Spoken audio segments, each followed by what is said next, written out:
Okay, so one of my most used features doing digital planning is split screen. I pretty much always use split screen anytime I'm sitting down to digital plan, whether I have my stickers open next to me or another planner to help me decide, what's going on. I usually always have split screen open.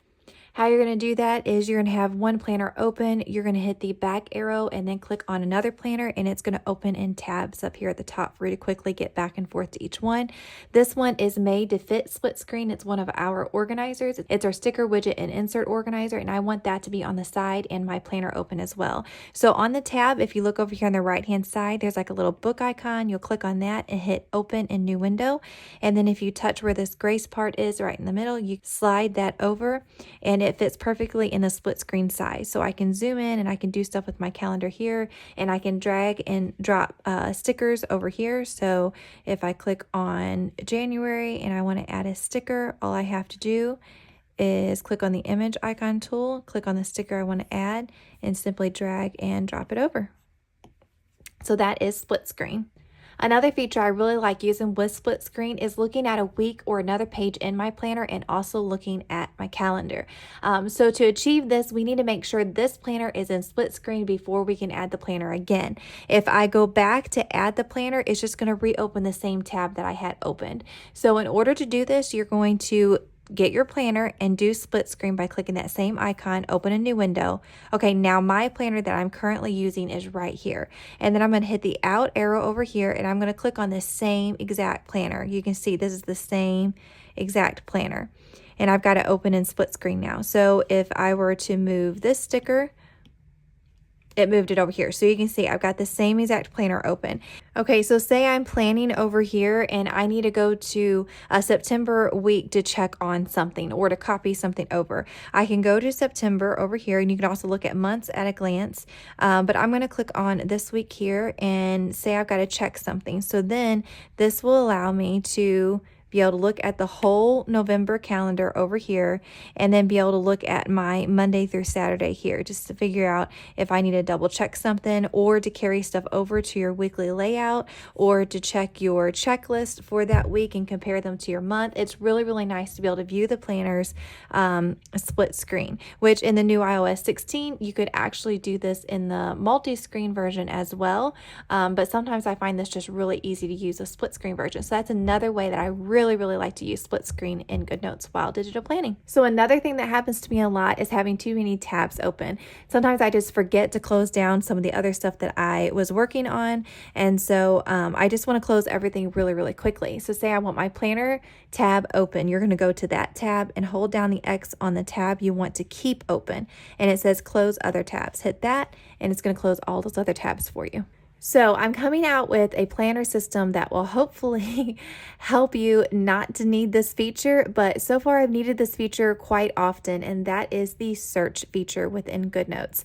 We can always go to a planner and use the search option within the planner. You hit the little search icon up here, and this will allow you to write in or type in what you're looking for. So say I want to type in Branson and see how many times we went to Branson this year. So I'm going to search, and it's going to come up on the different pages here, and I can just simply click, and it's highlighted where Branson is written on the document. I love this because it picks up your handwriting, your text, and so it's really easy to find notes. If you wrote down something about a Christmas photograph, or you type down something about iOS 16, you can type in iOS and it'll bring you up what page you did it on.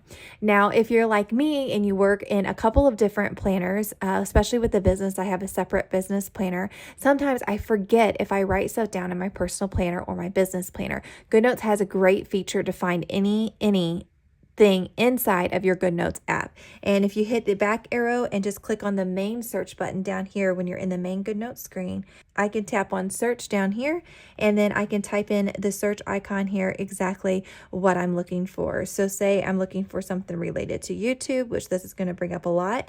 It's going to show me my written notes. It's going to show me the PDFs that have it typed in, like the text that it's typed in, and it's going to be highlighted on every single one of these pages. And it also gives you kind of a preview of what that page looks like, so you can see, oh yes, I wrote it, I remember, I had a checklist, I'm going to click this. and it brings you up exactly to the page, and it has it highlighted exactly where you wrote in YouTube. So the search feature is absolutely killer in GoodNotes. It is amazing. Another thing that we love to offer with all of our sticker downloads here at Breezy Organization are called hex codes. And those are codes that will exactly match our sticker set. So I love to use the exact colors in my planners that match the sticker. So everything flows and it has just a really, really nice aesthetic look to it. And so we always offer the hex codes that our stickers are made with. And you can add those right into GoodNotes where you can use them over and over again. Sometimes it gets tricky on how exactly to organize the hex code. So I'm going to run through that real quick, how I like to organize mine. If you click on the pencil icon, you do have two spots to add hex codes in. You have the pen and the highlighter. I always add them to the pen tool, and there's a couple reasons why. And then I sometimes add them to the highlighter tool. I like to add them to the highlighter tool, and I try to do them both at the same time, but I'm more consistent with the pen tool. Okay, so how I organize them. You got three spots here to have three colors that you use most often. So if you're using a current sticker set, you could have those three colors right there picked, or maybe a black, white, and then a color from the kit that you like. So if you click on any of these, it's going to be the same. So like if I change something underneath this one, it's going to change it underneath this one. You don't have three different options here as far as your drop down. They all have the same options, which I love that. Okay, so you can do a few different things. Once you have your hex codes in here, you can hold down and you can move it around to whichever place that you want it. Now, how I have mine organized is the first two lines are colors that I like to use often, and they're very like neutral colors. And then I have the colors of the kit. So all of our kits usually come with 5 different color hex codes. So that's how I have them organized. This is January, February, March, April, May, June, and so on. And it's really easy to add custom codes. All you have to do is hit custom down here at the bottom, and then you're going to hit your text icon over here if you're using GoodNotes. Double click on one of these numbers here and hit copy, and then we're going to go over here and highlight this, hit delete, and then hit this paste icon and hit enter. And that's going to give you that new color right here, and hit the plus, and then you can see it's added it down here for a new row down here at the bottom. If you turn your iPad into portrait mode and then click on your custom down here, that it won't get in the way to where you can't see what you're doing. And then you can just delete and then paste and then your new color and so on. And you continue the same process. So that's how you add your extra colors and how you can reorganize your colors. If you're wanting to delete a color, you just hit edit and then you tap on the color and then remove color, and it's deleted it from your library. So that is how I keep up with my hex codes colors. Now, another reason why I use the hex codes underneath the pen icon specifically, if you're in the text tool, you can only change your colors to these certain colors. If you add a custom color, it does not allow you to save it. I have no idea why. But say you do want to change your text to a certain color, I always type in black. And then if you use your lasso tool, you can lasso the text and tap on it and hit color. And this brings up all of your color options if you have them under the pen tool. So that is the workaround way to be able to use all of your colors for all of your text. Another really cool thing that you can do if you are wanting to use your iCalendar and you're wanting to set up alerts and stuff, you can add them very easily. So I've already showed you how to do split screen. I basically just have my iCalendar up over here and I have January up over here. So say I want to add in this Bible quiz tournament that's on the 20th. What you're going to do is hit January 20th and then make sure you're on text over here. And then you're just going to grab this and move this to the time that it starts. Say it starts at 10 o'clock. It already puts it in Bible quizzing 10 o'clock. You can add your alerts and then hit add and you're done. So it's super easy to add in those special alerts and events that you need to add in. So another trick that I use often has to do with the Apple Pencil and the Scribble feature.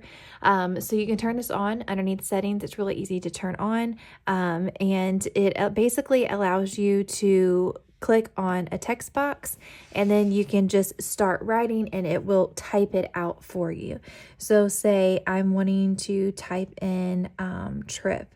I can just write trip and it'll write it in there for me. And it's going to be set up on whichever font you have set up. That's another thing. If you find a size that you use all the time and then a font, you can hit this T with a little blue heart over here, and you can set it as default. So every time you hit the text button, it will automatically type in that default font that you want. So there's several different little tricks you can use with this pencil without having to get the keyboard out. So you could do a trip, say we want to say thank you, and yes. Okay, so say I decided I want to put trip yes and I want to take out thank you. You can actually draw a circle around thank you and then just hit cut whenever it comes up. Now to do this, you want to have the text box clicked, but you do not want to draw your circle inside the text box. You want to draw it outside and then circle the words that you want, and then you can hit cut and it will take those out. If I draw the circle, most of the time it's because I want to highlight and rewrite in a word.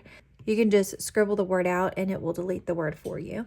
A lot of times I like to put spaces in between my letters too. I just like the looks of that. And you can do that with the Apple Pencil too without getting out the keyboard. You just simply draw a line in between the letters that you want a space in between.